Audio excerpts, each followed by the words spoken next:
ખાલી બેન તું ઘડીક છે ને શાંતિ રાખ, તું ઘડીક વાર બોલ, તારે શું પ્રશ્ન છે? મને તું છે ને ગાડી સાઈડમાં લઈ લેવા દે, પછી આપણે બે વાત કરીએ. તારે છે હું હાલ બોલ. હવે તું શું કહેતી હતી મને? આપણે જો કોઈ કઈથી બીતા નથી, બરાબર?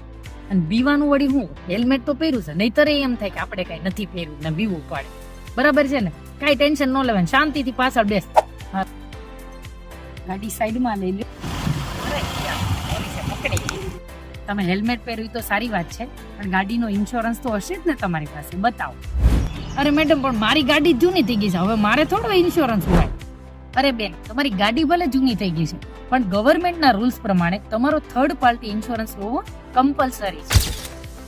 અરે બેન, તમે નિયમનું ઉલ્લંઘન કર્યું છે તો જુર્માનો તો ભરવો જ પડશે. હવે હું એ ચેક કરી લઉં છું કે તમે આની પહેલા તો નિયમનું ઉલ્લંઘન નથી કર્યું ને? તો ગાડી નંબર.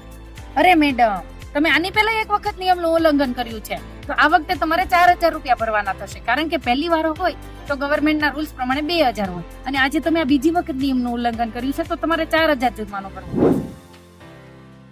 આની કરતા તો મેં 843 રૂપિયાનો થર્ડ પાર્ટી ઇન્સ્યોરન્સ કરાવી લીધો તો સારું હતું. મને સાનિધ્ય ફિન્સો માંથી ઓલા શોભનાબેન ટુમર છે ને સમજાવ્યું તું, હવે હે ને કરાવી જ નાખવો છે.